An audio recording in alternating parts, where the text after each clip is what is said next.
Good evening and welcome to members, officers and press and members of the public joining this cabinet meeting, albeit I can't see any press and members of the public in the public gallery here at the chamber in East Ham Town Hall. But for those that may be watching via Zoom on the Newham Council YouTube channel, welcome.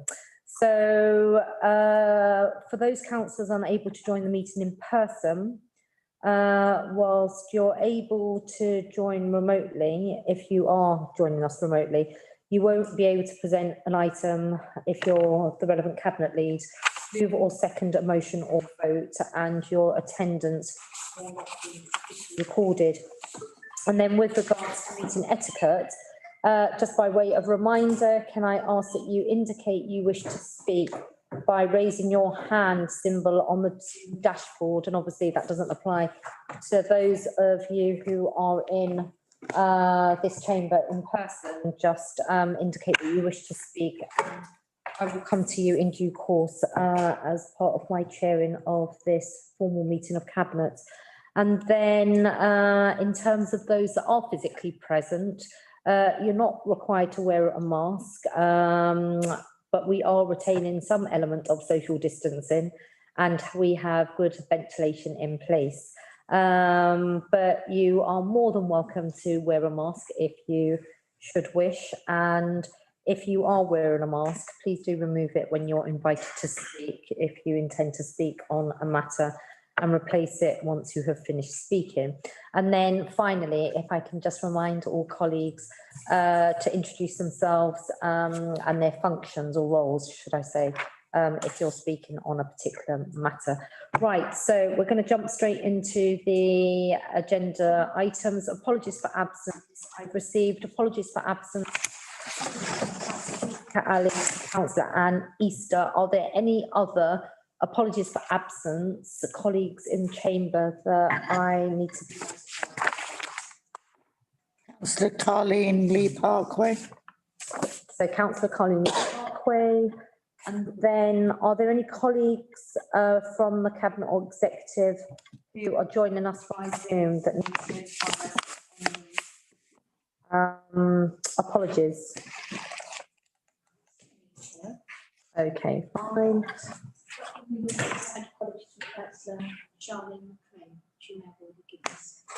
Okay, so were her apologies that she will be joining virtually or she won't be joining at all? She was planning on joining virtually.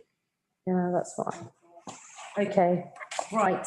So drawing everyone's attention to declarations of interest, can you just advise if against any of the matters that we're going to be discussing this evening, if there are any declarations of interest, right?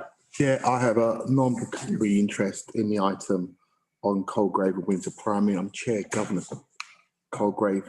For the avoidance of doubt, I will remove myself from that item. I know that our constitution says we don't need to, but for clarity and belt and braces, I'll happy a chair if I remove myself from the meeting and come in after. Thank you very much. That's been noted and formally recorded in minutes. So for agenda item 8, Councillor Terry Paul will be removing themselves from the cabinet meeting. For item 6, it's just in my ward. That's it, and I've been doing right. Okay, fine. So the site referenced in agenda item 6. As a commissioner, there is no need to declare an interest in any case. It's primarily for cabinet members who will be making the decisions. But thank you for letting us know, and we'll note that in any case. So I can't see any declarations of interest. Moving on to the minutes, and these are minutes of the cabinet meetings held on the 24th of February and the 8th of March. So I'm going to be asking those members of cabinet present in the chamber to just note those minutes as accurate around the decisions that were made. Do we agree? Agreed. Thank you very much. In terms of appointments to outside bodies, there are no appointments to outside bodies that will be announced this evening. And then we're going to be going straight to the agenda item 5, which is the submission of the master plan planning application for Carpenter's Estate, which is another significant milestone in the journey that has been the Carpenter's Estate. As you all know, the Carpenter's Estate has had quite a vexed history, but since we came into office way back in 2018, we made a whole series of decisions as part of the democratic mandate that we had and still have at that time, with regards to ending the joint venture and developing a master plan in collaboration and co-production with local residents that live on the estate and have the right to return. And that was given the green light following a ballot on the master plan and the landlord offer, which was held in early December 2021.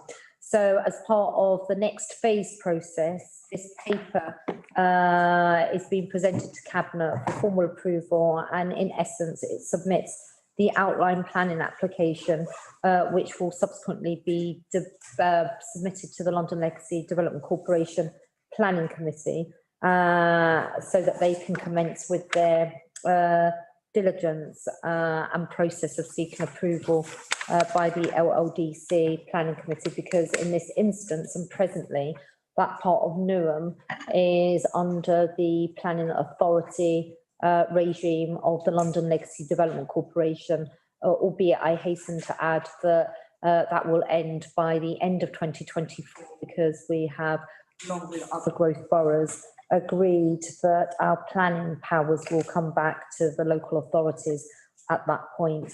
So the outline planning application and what's being presented to you this evening lays out the plan.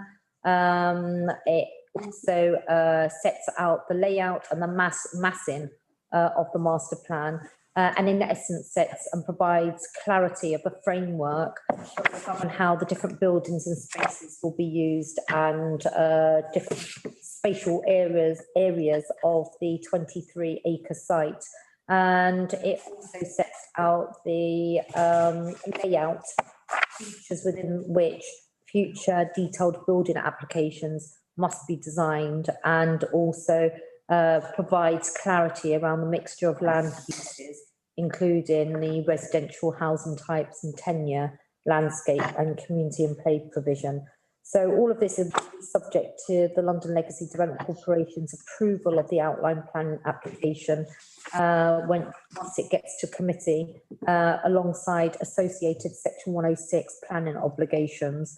And then the planning obligations agreements will be going through a process of completion, and once negotiated, the Section 106 planning obligations position will be sought in accordance with the council's standing orders for approval. And finally, just really to say before I invite officer colleagues to contribute any further details, just really can't underestimate the significance of this piece, and something that we should all be proud of here at the council in terms of what we've marshalled over the last 4 years. And it very much presents a bright future for the residents on the estate, in the context of the additional housing units that will be delivered. More and more of our people in Newham who are very much faced at the forefront of the housing crisis, and we will be providing them at least 50% homes at social rent level on the estate. So I commend this report. I'm going to quickly bring in Dave Hughes and Darren Levy. I'd like to contribute anything else, particularly as it pertains to the different phasing and the James Riley Point site and the HRA element of all of this. Thank you, Mayor Faz. It's Dave Hughes, Corporate Director, Inclusive Economy and Housing. Really nothing much more to add in terms of this is a really important milestone, but fairly straightforward report. And it's just in relation to the planning and the master plan for the Carpenter's estate, which, as I say, will be submitted to LLDC. There isn't a detailed programme about James Riley Point, but as you've asked the question, I'll just update Cabinet that James Riley Point now, we're made the best and final offers to the remaining leaseholders in the block, and hopefully they're going to accept those offers. If they don't, and unfortunately we have a last resort to compulsory purchase order, and either way we'll get possession of the whole block to commence this year, hopefully in September, on the delivery of the first phase, which is James Riley Point. But this report, as I say, straightforward, hopefully for members to approve the submission of the master plan. Happy to answer any questions. Thank you very much. Sorry, I can't see if Darren Levy is on the Zoom. No, Mayor, Darren isn't on, it's just me. All right, fine, thank you very much.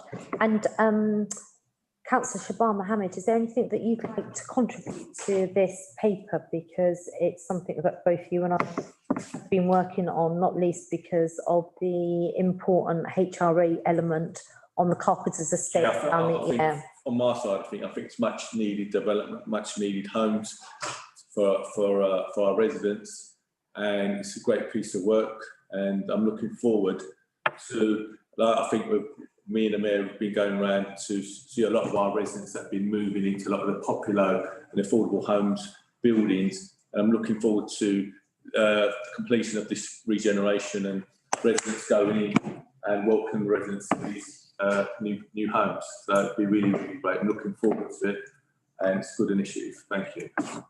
Thank you very much. Any questions, colleagues? Terry? As the local ward councillor, I just want to say well done to both of you actually for it. It's a really good piece of work, and to the officers.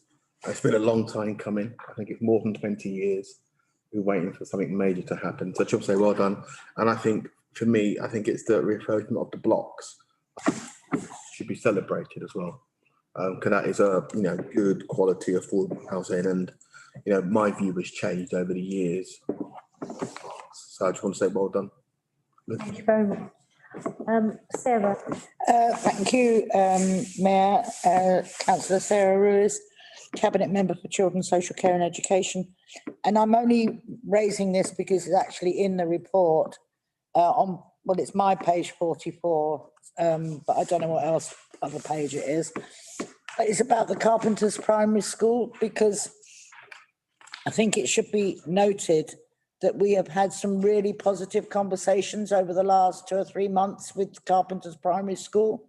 So although they chose not to be part of this original plan, I do think that we've moved an awful long way, and I think it is likely, with the work that Populo and us have been doing with the school, as in the governors and the head teacher, that we could see them actually going for a brand new school, and you may then have to have an amendment to this planning. But it has been a really positive experience, and I think they've come on a really long journey from not wanting to talk to us to actually now being really engaged. So thank you for that as well. Thank you very much. Okay, so I can't see any more hands up. I'm going to suggest let's go straight to the recommendations set out on big page number 37. The reasons set out in the report and its appendices. Cabinet is recommended to 2.1, approve the submission of a congruent outline planning application by London Borough of Newham to the London Legacy Development Corporation, LLDC, for the Carpenter's Estate Master Plan in April 2022, in accordance with the detail contained in this report. Do we agree? Agreed. Great. That's that. Now we're going to be moving on to the next agenda item. So this is agenda item 6. I'll be handing over to Councillor Terry Paul. Thank you, Mayor. Relating to the disposal of land at the Limo Peninsula site, in Canning Town Station. Councillor Terry Paul, Cabinet Member for Finance and Corporate Services. This is the report on the Lemino site, which is the adjoining Canning Town Station. This land transaction allows TfL, the owner of the site, to unlock the land and to provide much needed housing. In terms of benefits for London Borough of Newham, there is significant capital receipt, which is in the appendix to the report. And also it allows us to unlock the walkway along the river and the bridge. And just for context, if you look at the site where Secret Cinema used to be, it allows us to unlock that whole piece of riverbed or river site, which hasn't been done for many a year. So I think this is a good thing to do, but also it just unlocks and brings that land back into use, not only for housing but for amenity as well. Because the river, we haven't really had that access to how close we are to it, and it does that. And I think the Lemino site, and look at the council for Cannington sitting behind me, I think it does put some good housing on that site and just allows us. So, and I've got Conrad there to answer any technical questions. I just want to put it forward there for members for consideration and for recommendation. Okay. Thank you very much. Conrad, would you like to add anything? No, Mayor, there's really nothing to add to Councillor Paul's introduction. I'm happy to take any questions. All right, fine. And colleagues, can I just draw your attention to the fact that there are some exempt paper. So I don't have any further debate on this matter. If you did want to refer to those exempt appendices, then we'd have to pause or exclude the press and public. So any questions, colleagues? Just a very quick one, Terry. So, yeah, no, I totally agree with what you've said. So we're selling it to TfL, but it's not going out in the open market, right?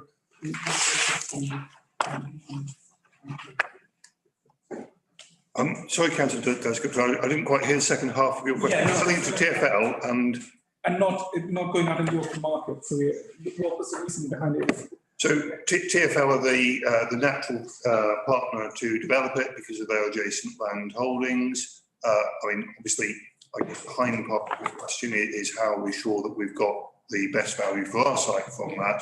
I think it's a combination of two things. One, this actually enables the development that we would all like to see by putting holding with the rest of the land holdings in the area.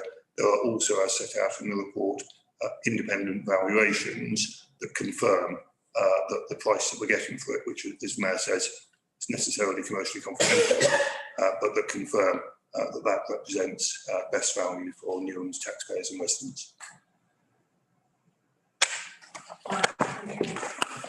Thank you very much. Is that satisfactory? Any other questions, colleagues? No? Right, so I'm going to be drawing your attention to the recommendations on big page number 90 in the agenda pack. For the reasons set out in the report and appendices, Cabinet is recommended to agree 2.1, the freehold sale of the land shown edged green on the plan at Appendix 1 to the purchaser, the Transport for London, TfL, on the sale price and terms as set out at Appendix 2, which, as we all know, are exempt. 2.2, to delegate to the Director of Property Authority to finalise the terms set out at Appendix 2 and to take all necessary actions to complete the freehold transfer, together with any necessary ancillary agreements. Do we agree?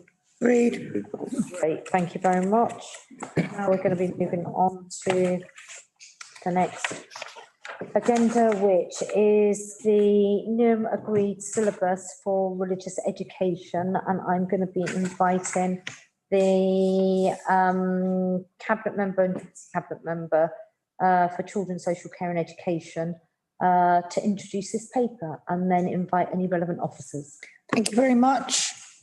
Councillor Sarah Ruiz, Cabinet Member for Children, Social Care and Education. And I'm absolutely delighted to be joined by Claire, who I know has been very poorly. So thank you very much for joining us, Claire. Paul is also here as backup, and obviously Tim is here too. So although this, the new religious education syllabus is a legal requirement for us to review and publish every 5 years as a local authority, we should recognise the value of this work in the lives of children and young people in our borough. Being able to know about and understand different people's beliefs, values, and practices is foundational to creating a cohesive community. Religious education in our schools in Newham leads to the best results of any borough nationally, as well as the highest number of pupils sitting a qualification in RE. It provides our pupils with secure foundations to understand the world they live in now and in the future, and the people they interact with from different communities and with different cultural experiences and religious beliefs. Huge amount of work has gone into updating of this RE syllabus over the last 2 years, with 39 members of SACRE, which I think is probably one of the most successful SACREs across London, and over 25 teachers from early years to Key Stage 5, ensuring it is relevant and usable for all our schools and reflective of our unique Newham community context. And it should go on record, our thanks to Claire, who has done a momentous amount of work on this document. Both Jane and I were, I was going to say privileged to sit through a SACRE where actually the whole of SACRE agreed all the amendments that they wanted to make. And it could have been an absolute car crash, but it wasn't.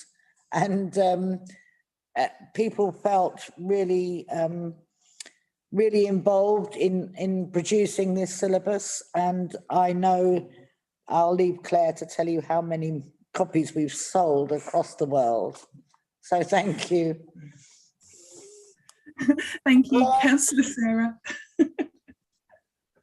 Is there anything you wish to add? Because this is your opportunity. So thank you, if that's okay. Claire Clinton, Newham Director of RE. It's really a team effort, and I think what's really important here is the amount of community engagement, not only from all our different faith communities, and remember we have the most of anywhere in the country. I mean, we've got the new census details just about to come out, haven't we? So at the moment, we still have that title, but also nationally, as Sarah's pointed out, we have the best GCSE results anywhere in the country, and we also have the most young people sitting a qualification in RE nationally. We do RE really well here, and that comes from years and years of investment from the council, from teachers, faith leaders, community leaders, councillors working together for the common good. And, you know, it's a pleasure always to be working in this arena because it matters to people, not only to those who believe in God, but also to those who don't. You know, it's a chance for children to think about big questions in life and be prepared to understand difference and diversity. So yes, we have a number of other local authorities who have bought and are looking to buy our agreed syllabus. It's known well nationally for very high standards, as can be seen by our GCSE results.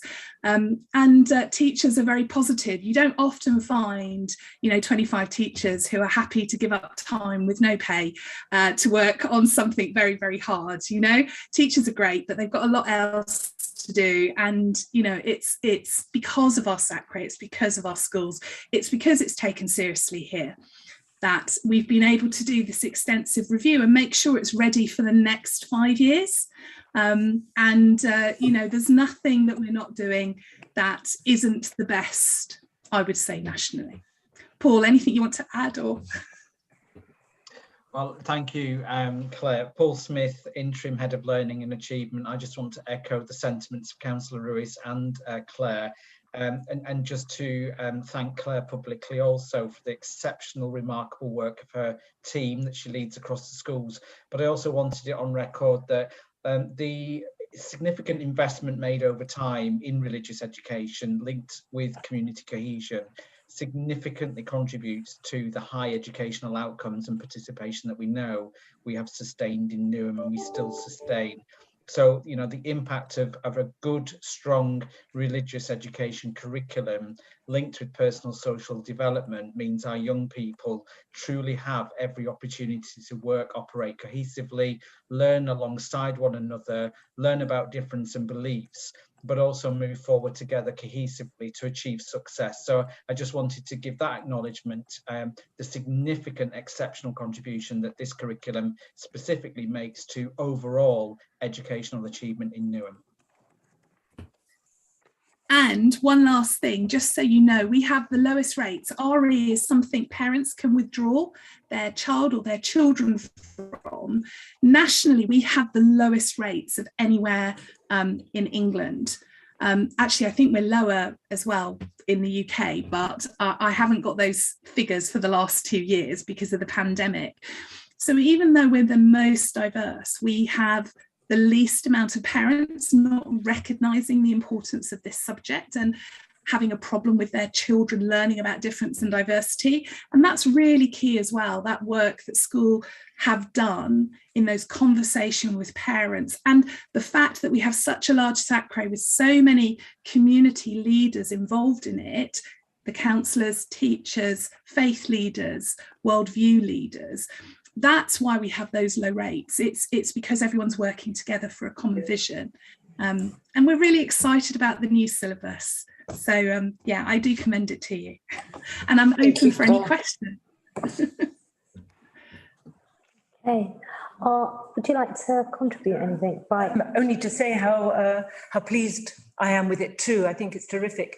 And the fact that it's been reviewed constantly over a period. There's no sort of last minute rush on this. You've spent a long time reviewing what the syllabus is. And I think it's benefited from that.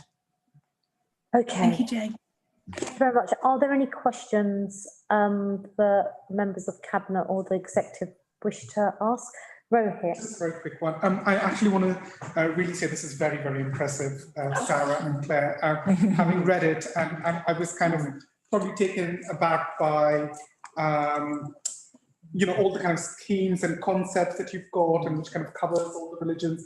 And so I really want to say, kind of, you know, congratulating you on that. I guess the question that I wanted to say, and I know it says in the paper as well, that you're changing the terminology from secular worldview to worldview. And I just wanted to know, how would that then have an impact when you are still talking about kind of, you know, non-religious education? How are you going to bring that if you don't use the term? Or is that term just kind of being, I mean, yeah, I guess I just wanted a bit of clarification on that. So really good question. Got a suitable answer to that, Rohit. I will answer that, Rohit. Thank you. Yes, so what's happened is we were one of the first authorities sort of 15 years ago to try and bring in secular views into the teaching of RE, unlike the rest of the country that was lagging behind on that. We're usually at the forefront of curriculum development. And I suppose over those 15 years, the RE community has been thinking about the best way of referring to those non-religious beliefs, but important beliefs and values that affect people's lives. And so we've been working with Humanists UK, and this is their preferred term, rather than secular worldviews that you talk about worldviews. Some of them are worldviews about God, some of them are secular worldviews. So I suppose it's still there as a subset, but they feel that talking about religion and worldviews is the way they would prefer it to be referred to. And so the Religious Education Council of England and Wales has now taken on that sort of way of speaking, as has the Department for Education. So we just feel that it's timely for us to update that, so that those changes that have happened over the last sort of 18 months are there within our new agreed syllabus. Thank you very much. Okay. And any other comments? No. If I may, I'm just going to indulge myself for a little while longer. I just want to also express, firstly, my appreciation and thanks and gratitude to Claire, because I know the enormously rich work that Claire undertakes in this area of real importance for our communities, but more broadly in the sort of environment and culture that we want to be seeding in this country and globally in terms of interfaith and interreligious dialogue and understanding. And we are very privileged to have such a significant expert on this matter as it relates to the teaching of religion in our school environments. And so I wanted to personally thank Claire for the enormous contribution that she's made to Newham in this area over the years that she's been involved and leading in a really expert way, the SACRE board, and also looking forward to seeing the impact of this curriculum in the further advancing of social integration and the care and coming together of all of our communities as we constantly evolve and need to incubate ourselves from some of the forces that operate at a national level, global level, that seed into our communities and have the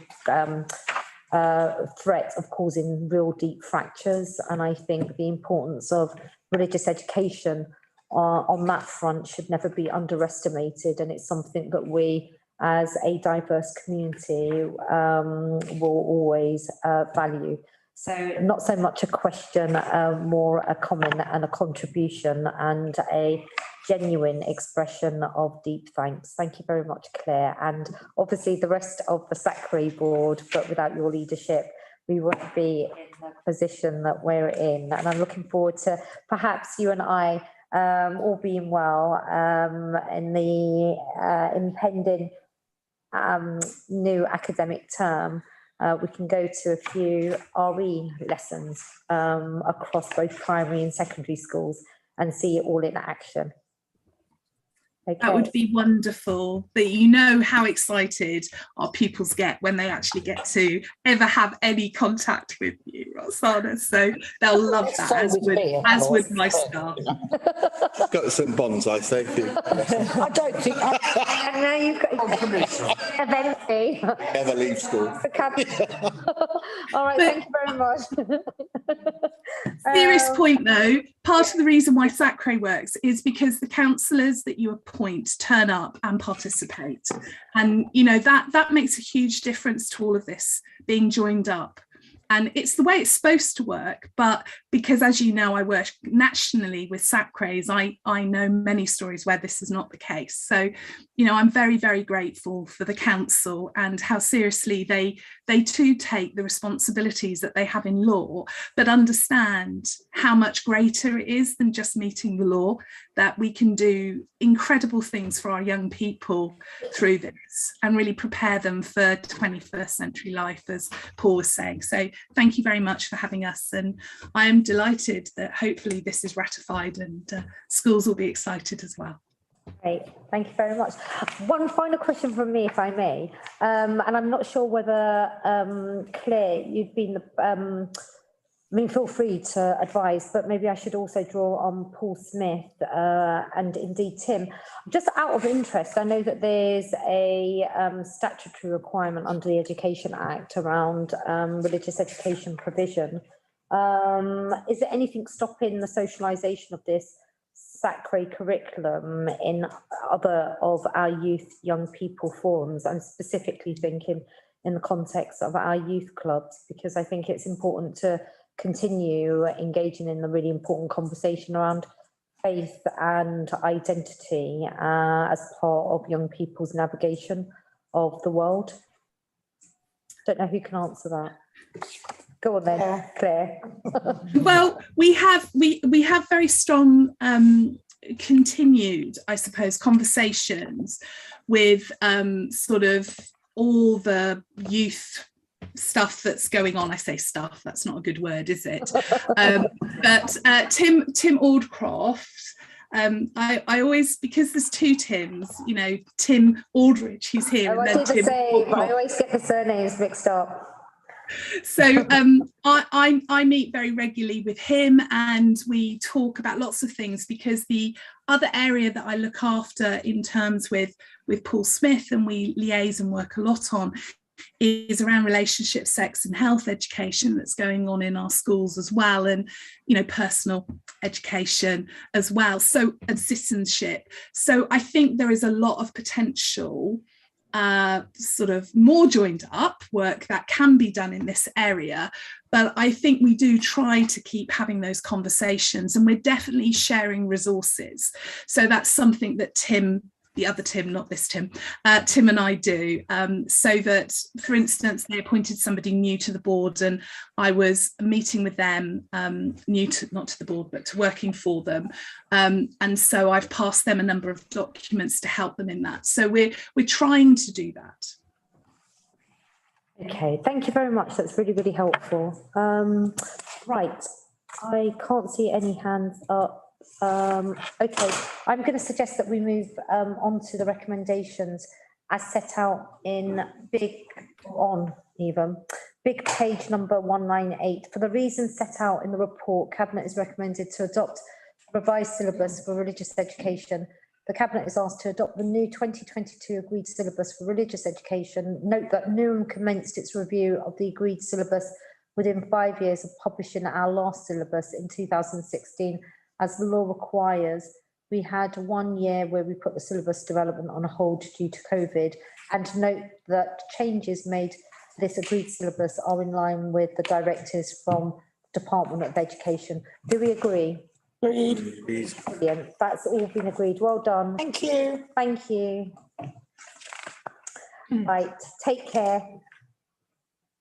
Right, we're going to be moving on to the next agenda item, which will be, if I am right, no, 1 second, give me a moment.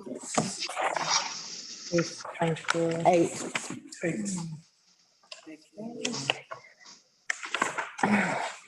268, did someone? No, well, it's 270, but it's item 8.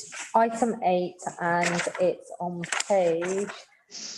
Right, okay, so we're going to first, we've had withdrawal of Cabinet Member for Finance and Resources, Councillor Terry Paul, because he's declared an interest in this matter by virtue of being the Chair of Governors of one of the schools that we're going to be discussing. So I'm going to be inviting Tim Aldrich and, well, in fact, Councillor Sarah Rivers first and then Tim Aldrich to talk. Over to you both. Thank you very much, Mayor. Yes, this is long awaited, I'm sure, by both Colgrave and Windsor Primary Schools. There are 2 projects which are detailed within this report, are part of our strategies to address the most pressing suitability issues in Newham's maintained schools. At the end of 2020 and early 21, a consultation exercise was carried out across all maintained schools within the borough. And the purpose of this exercise was to establish whether there were any major suitability maintenance issues which needed to be addressed. A number of responses were received, and an evaluation exercise was carried out to assess the areas of greatest need. And this exercise determined that there were 2 specific needs at both Colgrave and Windsor primary schools. In addition to this, is an existing, I've missed out a paragraph. A recent survey of the current 6 mobile classrooms on the Colgrave primary school site has determined that they are life expired and are beyond the point of repair or refurbishment. It is therefore deemed necessary to replace these with a new purpose-built facility. In addition to this, there is an existing profound and multiple learning disabilities resource provision on site, which accommodates 14 students. This requires significant modification to accommodate the current needs of the children. An assessment has been made and it has been determined that the current location of this unit would make it both difficult and disproportionately expensive to bring the provision up to current standards. Therefore, The intention is to re-provide these facilities in a new purpose-built facility. The new design will incorporate up-to-date facilities and will be housed in a new standalone building. This will also accommodate 5 existing classrooms along with the specialist PMLD teaching areas, as well as enhancing the external landscaping. At Windsor Primary School, the school meals are currently wheeled through long and narrow corridors. This situation is less than ideal and has a number of associated issues associated with wheeling hot food from the kitchen to the dining hall.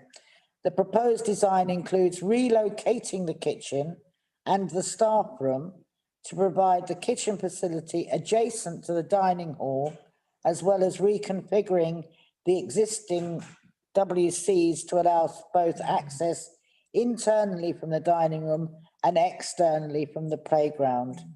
Both of these proposals will provide much needed improvement to the existing school facilities and will assist with the borough's sustained and continued improvements in education, including for pupils with special education needs and disabilities. Thank you. And I think Trina's here, Peter's here, and Ian is here, and of course Tim is here. Okay, fine. So, Tim, is there anything you would like to add, or would you like to refer this to some other officer colleagues? Thank you, Chair. I was going to refer to Ian Saxby, who's going to say a few words, if I may. Thank you, Tim. Thank you, Councillor. Thank you for the details and the description, explaining sort of what's required. This report does seek approval to commence a tendering process for both the 2 contracts mentioned, and it's really to sort of address some of the suitability issues that have been sort of identified. Coalgrave and Windsor, we plan to undertake a 2-stage design build contract, so we're seeking approval to commence the tendering process. It's also subject to an acceptable tender submission. We're also asking for officer delegation to award stage 1 of the contract and potentially an early works package, so that we can then detail stage 2. At stage 2, we're coming back to Cabinet for sort of formal approval. With Windsor Primary School, again, we're seeking approval to go out to tender.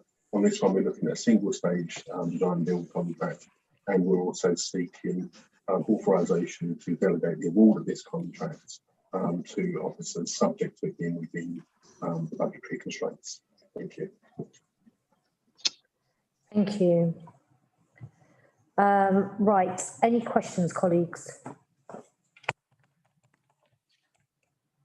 Nope. Right, okay, fine. So I'm going to draw everyone's attention to the recommendations on big page number 271. And we're being asked to agree to commence a procurement exercise to tender a 2-stage works contract through a restricted tender to commence in July 2023. And the estimate value is £2,415,584, and that will provide a new standalone classroom block, including a new PMLD resource provision at Coalgrave Primary School, and then to agree to delegate the approval for the pre-construction services agreement for Coalgrave Primary School under delegated authority to the Director of Asset Management. And then 2.4, commence similarly a procurement exercise to tender a single stage works contract through a restricted tender to commence in July 2022 at an estimated value of £1,174,763 to reconfigure and relocate the school kitchen, including associated works at Windsor Primary School. And then 2.5, to agree to delegate the authority to award the contract to carry out the refurbishment of the school kitchen, including associated works at Windsor Primary School, to the Corporate Director of Children and Young People Services in consultation with the lead member for Education and Children's Social Care. Is that agreed? Agreed. Right, thank you very much. Now we're going to be moving on to, could someone kindly invite Terry back. Cabinet Member for Finance back? Right. He's probably hiding round the corner here. Yeah. Okay, brilliant. Thank you. We're now going to be going on to agenda item 9, which is on 291298, and that is environment and sustainable transport award a replacement refuse vehicle of a vehicles. Over to you, James Asser. Bin lorries, and Jamie Blake in the room, and the fleet manager Dave Adams is online with balloons as well, which is how excited he is about this item, I think. So is what I'm guessing. So this report is about the renewal of the bin lorry fleet, which is coming up for its renewal. Some of the vehicles are starting to show their age in terms of repairs. It's time for a new fleet. Dave will be able to go in some of the more details if there are questions. The gist is we have, as people I think have been aware, looked at how we can make the fleet more sustainable.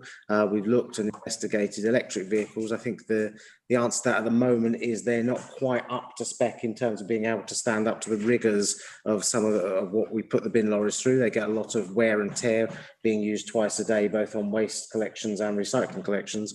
But the new fleet will be meeting the highest levels of clean fuel, and also be running on our gas to liquid fuel, not diesel. Additionally, the lifting equipment at the back, the bit that tips the bins into the back, will be fully electric, so that will reduce some of their carbon footprint, and also has a bonus of being much quieter than the traditional equipment, which hopefully will benefit those residents who get the early morning collections like I do on a Monday morning.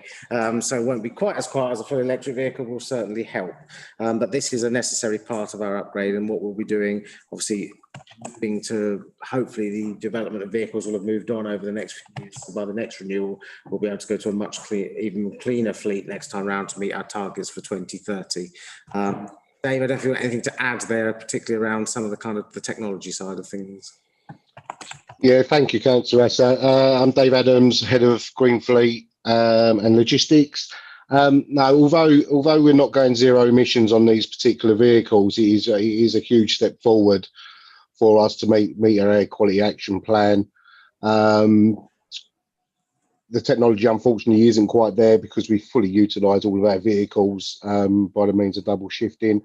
But that technology should be there in probably 4 to 5 years of the next round of replacement vehicles. Yeah.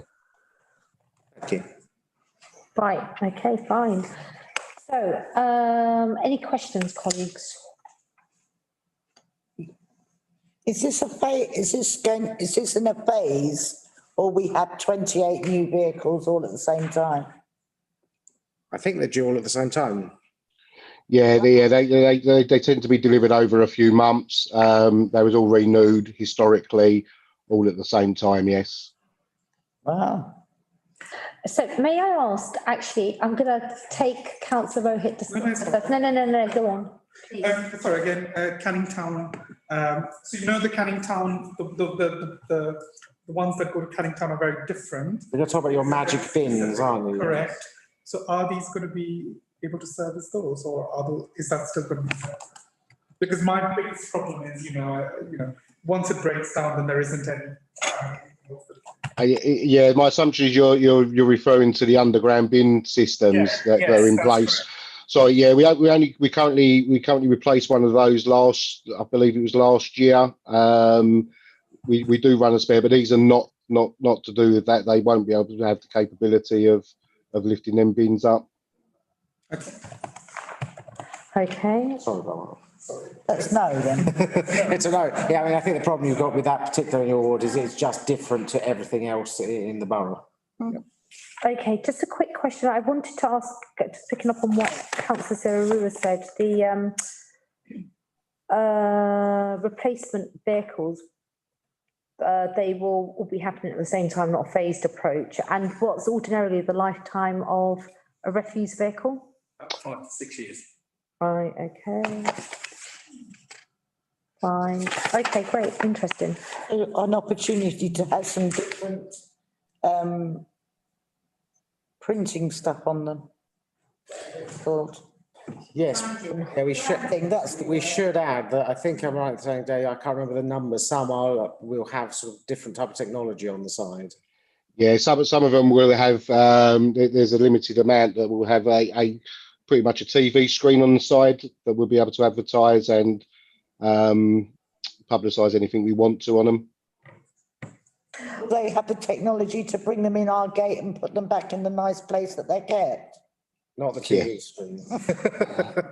No, and but so those ones will have obviously will have, as you say, there'll be advertising on the side, and that gives us a chance to upgrade those ones with the digital screens. We'll obviously be able to link into whatever we're advertising, what council campaigns are going on at the time. We can be much more flexible. Cost means we can't do it on all of them, but at least have some of them. Yeah. Will vary that. It's worth saying as well, and I didn't think I mentioned it at the beginning, we did speak to other boroughs where they've also tried kind of electric vehicles and looked at their experiences. So we've compared it with other boroughs to make sure we've kind of got as much information as we can. okay, so the 28 replacement vehicles over the next 5 years coming in, not all at once. It will be over the 5-year period. No, they'll all come in the next financial year. They'll come in at the end of this financial year, so sort of February, March time, and then the first 2 or 3 months of the following year. Okay. So what's historically happened at Newham, we bought the vehicles in job lots, so big chunks of new vehicles, and because we're in that sort of setup, that's how we replace the fleet. Yeah, but okay, fine. It does mean the life cycle for the renewal of those will fall before our 2030 target on our climate change agenda. So hopefully during that time, with the leaps forward in technology, we'll be looking at something even greener to hit our targets for 2030. Okay, fine. And do you know the lease arrangements, do they allow us to exchange prior to 5 years? Or if the technology advanced sufficiently that made it advantageous for us to enhance the carbon? I don't know the details, but mostly with the lease arrangements, you're tied into a five-year lease, and the get out clause is very similar to cars for periods. They can be a little bit punitive. Yeah. Okay, fine. So I just wanted to commend everyone for this, because it's all a demonstration of the investments that we're making on core things that we need to be investing in. And just before I forget, can we just make sure that on the advertising elements of these new vehicles, that they're pulled into the broader advertising sort of framework of the council, the corporate advertising framework? Because we've got to be really mindful about not commercialising or monetising inappropriately or at all even, but that's that's a discussion, a discussion to be had. And I will now move us on to the recommendations of this paper. So if we just go to the big page number 295, the recommendations set out in the report and its appendices, Cabinet is recommended to approve the award to lease 28 vehicles utilising an existing framework, and the replacement vehicles will be Euro 6 and operate on the council's gas to liquid fuel. In addition, the bin lifting equipment will be fully electric and produce zero emissions, ensuring they are all ULEZ compliant and have a positive impact on the council's air quality. I'm assuming there's a word missing. On the council's air quality. I imagine the word targets is missing. Targets. And then 2.1.2, delegate to the Corporate Director of Environment and Sustainable Transport, in consultation with the Corporate Director of Resources, to approve the award of vehicle operating leases, which will be subject to tender through the council's finance broker Link Assets. Is that all agreed? Agreed. Great. And now something similarly exciting. It is the Highways Planned Maintenance Plan Report. And it is exciting because it's a demonstration of our diligence and forward looking ahead and getting things done, improving our roads and streets. Over to you, James Astor. Yes, so I think this is something that is, I should say, I've got, still got Jamie Blake in the room, Jamie Cook and Paul Gallen on the screen as officers to provide backup on this. And I think this is one that is of interest to most people because this is about maintenance of pavements around the borough, part of our ongoing programme, an annual maintenance work, and you can see we're looking to resurface 14 kilometres of road, 900,000 on repairing pavements, 200,000 drain work on white line renewal, and cameras for our Healthy Streets programme. So there's a lot of work in there. It's things that people care about. It's making sure the pavements are safe, the roads are safe, but are well maintained and well repaired. There is an increase this year in terms of funding on previous years, but I think the caveat I would add, and I think it's probably the caveat we're going to get on lots of things over the next few months, is we all know the situation in terms of cost of living and inflation. And one of the things we're all facing is rising costs on all materials. So tarmac, concrete, everything we use is going up. So that is going to be a challenge for all public authorities over this while. I don't think that's a surprise to anyone. So we will obviously maintain the programme we've got, but we will have to be very careful in terms of monitoring costs of things and try and make sure we make those funds and can. Paul, I suspect it's you to add some detail on this if you wish to. In terms of the total amount and the breakdown? Probably just one or two lines really, just to add in with regards to the detail behind how we actually pull together the assessment for how we choose the roads. And there's a survey undertaken every year which allows us to gauge what roads actually need work doing to them. And then an officer will go out and review that and make an assessment on prioritisation of the individual roads. And that's how really we put together this programme really.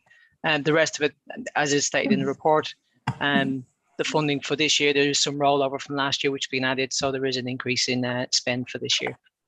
That's probably all I really need to add, I think. Thank you, Councillor Asser. Yeah, and probably just to add to that, one of the things we've continued to look at is prioritising kind of main roads and areas around schools and high footfall areas. Jamie, I didn't give you a chance if you wanted to add anything.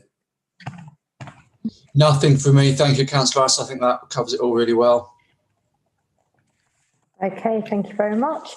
So I'm just really pleased to see that the plan for the year ahead is significant. 14 kilometres of roads. How long will that take you to run? 8 miles. What take me to run? I think we'll finish. We'll be on to next year's programme before I finish running that. But Terry's the runner. Go on, Terry. How long will that take you to run? Less than an hour. Oh, 8 months. All right, fine. I'm sure you're lying. Recommendations for the reasons. May I just start? No. Can I? Yeah, cool. What does it mean when it says footway and carriageway? And then others have said like full area. What is the difference between that? Jamie? Paul? Someone? Yeah, I'll answer that. So the footway is obviously the footway. The carriageway is the road, effectively. It's just split up between resurfacing the roadway or the footway, and the full area or the full reconstruction will be whether the whole of the footway on a longer road is actually resurfaced or is actually completely reconstructed. Okay. And the same then for the carriageway. Okay, I was particularly interested in Catherine Road, which is like awful to drive down. So when it says footway and carriageway, I was interested to know what that would mean. So thank you. That's right. All right. Yeah, can I just? Yeah, of course. Can I just say well done to you, James? But also, there's an existing programme which we signed off last year of road surfacing. I was saying before the meeting, the road next to me. So just to ensure that residents might see this or hear that and think that's all we're doing. But in fact, it's a cumulative thing, isn't it? Yeah. So I know we can't talk about it now. There's issues because of whatever the shutdown period and comms and that sort of thing. So when we do talk about this, can we talk about the existing programme which is going? And this is incremental. I know it's a mute point, but I think we've got to tell the residents the totality of what we're trying to do in terms of the roads. And the other thing is residents do debate about why do we have asphalt and not paving in the road and various things and interaction with pits? And the point which Paul made about the survey, residents like to know that. So it's about saying, well, why do we use asphalt and not paving slabs? The impact on tree roots and the impact on, like, you know, cycling and buggies and that sort of thing. From a resident's perspective, people like to know that. So it's a really good piece of work. I'm just very clear that you get maximum benefit for the work you're doing. Yeah, and I think it's worth saying, you know, this, I think it says in the report, this is, you know, year 7 of the Keep Newham programme. So it's this, the chunks are broken up annually, so you know what's coming, but this is a longer term programme. A map. Yeah, and sitting alongside, and we do have a map of what's been done and what's planned, which I'm sure we can find ways of publicising, and this sits alongside the kind of patching work we've done, which has been talked about, and there's been some other, I mean, talked about white line renewal, but there's been some other work around zebra crossings and things. It does fit into several other programmes. I'm sure Paul could give you a long engineer's experience on the difference of types of paving surfaces, which probably doesn't want us to go into now, but I'm sure we have answers for that. Can we have the tarmac we had during the Olympics? That was very good for cyclists, but that was a special grade. I imagine that comes with a higher cost. Digressing now. I just wanted to convey appreciation for this really important bit of work. Okay, it's really good to see the box fresh white lines that after 3 days get dirtied by dirty car tyres, but that's to be expected. And I've also learnt something new. Zebra crossings need to be repainted at least every 18 months. Well, there you go. Yeah. Right, so we're going to go to the recommendations on big page number 302. For the reasons set out in the report and its appendices, Cabinet is recommended to approve the proposed list of schemes planned for this year as set out in Appendix A, approve the proposed methodology for the delivery of the planned patching programme as described in section 4.4 of this report, and approve its inclusion as part of the overall maintenance strategy for 2022-23. Do we agree? Agreed. Great, thank you very much.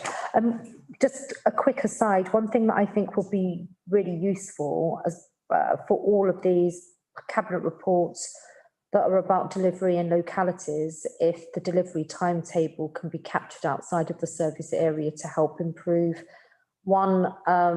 us letting members know what's happening in their wards as appropriate, but also it being picked up by the comms team, so that we can get some targeted messaging out in wards, because that would be really helpful. And then similarly, the Mayor's office to have some responsibility for capturing this information so that we've got it in one central place, because what I'm noticing is that there's lots that we're doing, but we're not efficiently tracking it.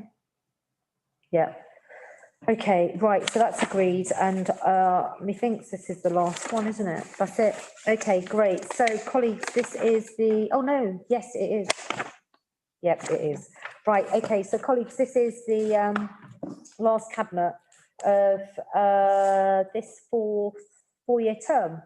And I just wanted to thank everyone for their hard work, commitment, and also heavy lifting in getting stuff done. I was just about to say another word.